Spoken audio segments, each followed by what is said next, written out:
A Camping Spree with Mr. Magee by Chris Van Dusen.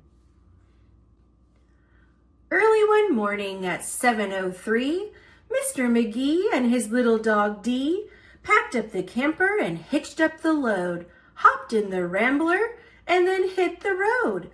They drove to the mountains, far from the sea, for 2 nights of camping, or possibly 3.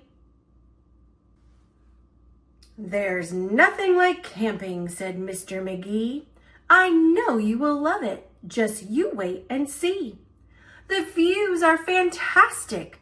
There's hardly a sound. Aside from the wildlife, there's no one around.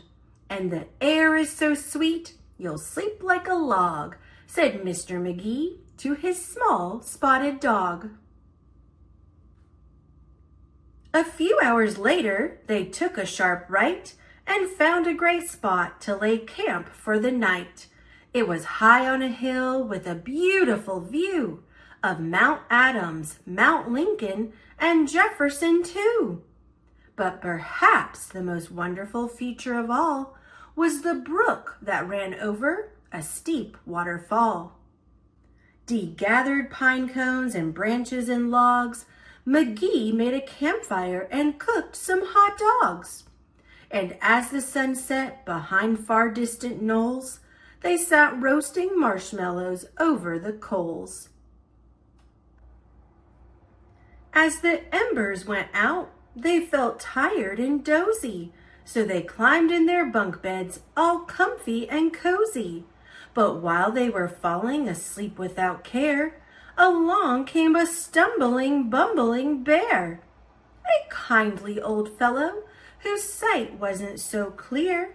He couldn't see far and he couldn't see near, but he could smell marshmallows, sticky and sweet. This smell made him hungry. He wanted a treat. He sniffed out the place where the marshmallows lay, but the car and the camper were in the bear's way. Yet that didn't stop the sneaky old snitch. He simply tried squeezing right under the hitch. And as he was shimmying into the gap, he pushed up the hitch, which let go with a snap.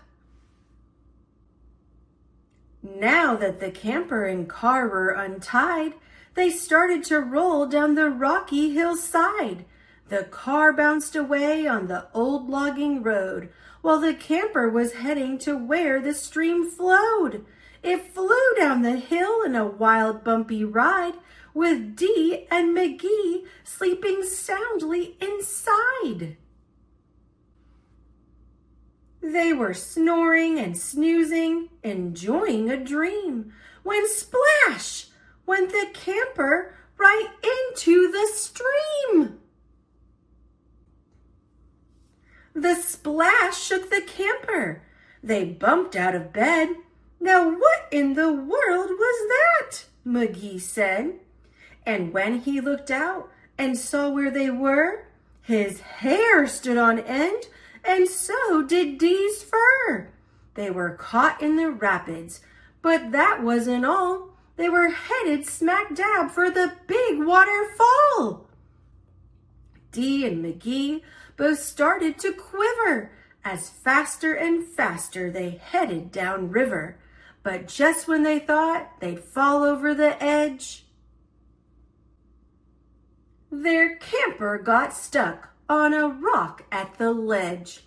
So there they were, stranded, Magee and his pup, on the top of a waterfall 50 feet up.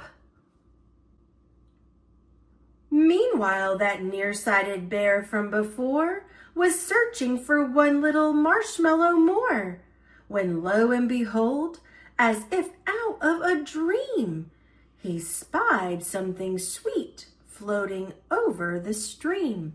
But what the bear thought was a marshmallow treat was really the hitch and not something to eat.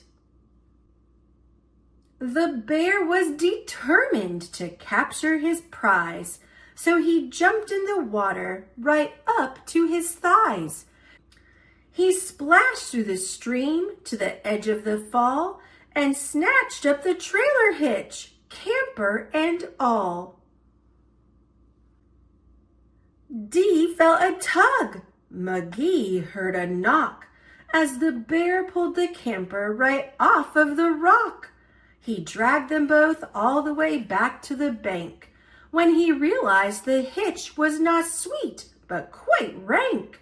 He spit out the hitch and left in dismay, while Magee and Dee's camper again rolled away. It flew down the path with a jolt and a jar,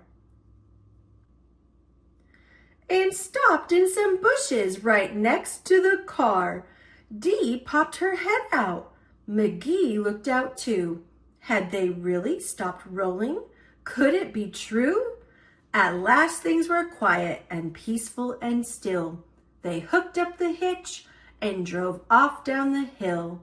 And on the way home, Magee said to Dee, "That trip wasn't quite like I thought it would be." So when they got home, with the sky turning red, they decided to camp in the backyard instead.